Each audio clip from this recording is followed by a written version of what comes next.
Day to Day News Bharat में मैं साक्षी चौहान आपका स्वागत करती हूं। चलिए बात कर लेते हैं मिडिल ईस्ट की। जी हां, पश्चिमी एशिया से इस समय बड़ी और चिंताजनक खबर सामने आ रही है। अमेरिका और इजराइल के बीच तनाव अब खुलकर सामने आ रहा है और हालात तेजी से बिगड़ते जा रहे हैं। अमेरिका ने इजराइल पर बड़ा हमला किया है। बताया जा रहा है कि इस हमले में 5000 पाउंड्स यानी लगभग 2267 किलो वजनी भारी बमों का इस्तेमाल किया जा रहा है। ये बम खास तौर पर जमीन के अंदर बने मजबूत ठिकानों को नष्ट करने के लिए इनका इस्तेमाल किया जाता है। ये हमला ईरान के तटीय इलाकों पर किया गया, खास तौर पर हॉर्मुज के आसपास। ये इलाका बहुत महत्वपूर्ण है क्योंकि दुनिया का बड़ा तेल का एक हिस्सा इसी रास्ते से होकर गुजरता है। अगर यहाँ कोई बड़ी संघर्ष या यहाँ कोई बड़ा संघर्ष होता है, इसका असर पूरी दुनिया की अर्थव्यवस्था पर पड़ता है। अमेरिकी सैनिकों का कहना है कि उन्होंने ईरान के उस मिसाइली ठिकानों को निशाना बनाया है जहाँ से समुद्रों में चलने वाले जहाज़ों को खतरा हो सके। यानी ये हमला सिर्फ सैन्य कार्रवाई नहीं बल्कि अंतर्राष्ट्रीय समुद्री रक्षा से भी जुड़ा है। लेकिन इस हमले के बाद ईरान ने भी तुरंत जवाबी कार्रवाई कर दी। ईरान ने इजराइल पर बैलिस्टिक मिसाइलों से हमला किया। इन हमलों में इजराइल के एक शहर में 2 लोगों की मौत हो गई। इसमें एक पुरुष और एक महिला की मौत की पुष्टि हुई है। इसके अलावा कुछ लोग घायल भी हुए हैं। पूरे इजराइल में सायरन बज रहे हैं और लोगों को सुरक्षित जगहों पर जाने के लिए कहा जा रहा है। लोग बंकरों में छिप रहे हैं और हालात काफी तनावपूर्ण बनते जा रहे हैं।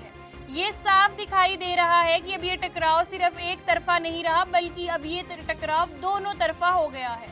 अब बात करते हैं खाड़ी देशों की। इस पूरे मामले का असर सिर्फ ईरान और इजराइल पर तक सीमित नहीं है। अगर बात करें तो ये संयुक्त अरब अमीरात में मिसाइलों और ड्रोनों के हमलों की खबर सामने आ रही है। हालांकि वहां की वायु सुरक्षा प्रणाली ने कई मिसाइलों को हवा में ही रोक लिया।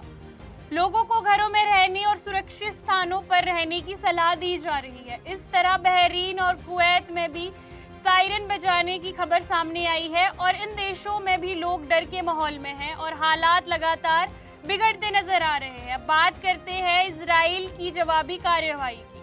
इजराइल ने भी ईरान और बैरूत पर कई जगहों पर हवाई हमले किए हैं। अगर रिपोर्ट्स की माने तो इन हमलों में ईरान के 2 बड़े अधिकारी मारे गए हैं। हालांकि इन खबरों की अभी कोई आधिकारिक पुष्टि नहीं हुई है, लेकिन अगर ये बात सच है तो ईरान के लिए ये बड़ा झटका माना जा सकता है।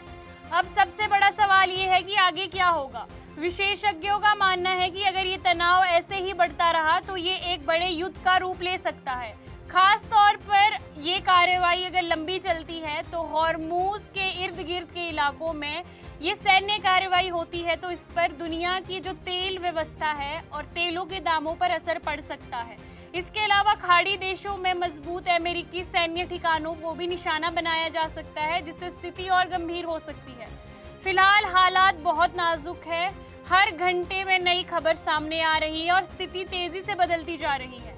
दुनिया के कई देश इस मामले पर अपनी नजर बनाए हुए हैं और उम्मीद कर रहे हैं कि किसी कूटनीति के जरिए इस तनाव को कम किया जा सके। सपनों का घर देख रहे हो तो सही वीडियो पे आए हो। जी हाँ, अगर आप एक प्राइम लोकेशन पे अपने लिए घर देख रहे हो तो जेनेसिस हाइट और स्क्वायर आपके लिए एक लग्जरियस प्रॉपर्टी लेके आया है। इसमें आपको लग्जरियस फ्लैट, पेंटा हाउस, क्लब हाउस की सुविधाएं देखने को मिलेगी और जो जल्द ही बनकर तैयार हो जाएगी। और इसके साथ ही अगर हम बात करें इसके ग्रीन एरिया की, जो 3 एकड़ में फैला हुआ होगा, इस ग्रीन एरिया में सबसे बड़ी बात यह है कि आप अपने बच्चों के साथ क्वालिटी टाइम स्पेंड कर सकते हो, साथ ही अपने बच्चों को नेचर के साथ भी कनेक्ट कर सकते हो। लेकिन अभी के हालात को देखते हुए ये कहना मुश्किल है कि ये टकराव कम कैसे किया जाएगा और ये टकराव कब तक कम होता है। आपको बता दें कि Day to Day News Bharat निष्पक्ष तरीके से पत्रकारिता करता है। हमारा कोई भी रिपोर्टर फील्ड में किसी से कोई उपहार या विज्ञापन स्वीकार नहीं करता। हम हमेशा दबे कुचले लोगों की आवाज़ बनते आए हैं और आगे भी बनेंगे। खबरों का सिलसिला यूं ही रहेगा जारी। बने रहिए Day to Day News Bharat के साथ। तब तक के लिए हमारे चैनल को लाइक, शेयर और सब्सक्राइब करना ना भूलें। नमस्कार।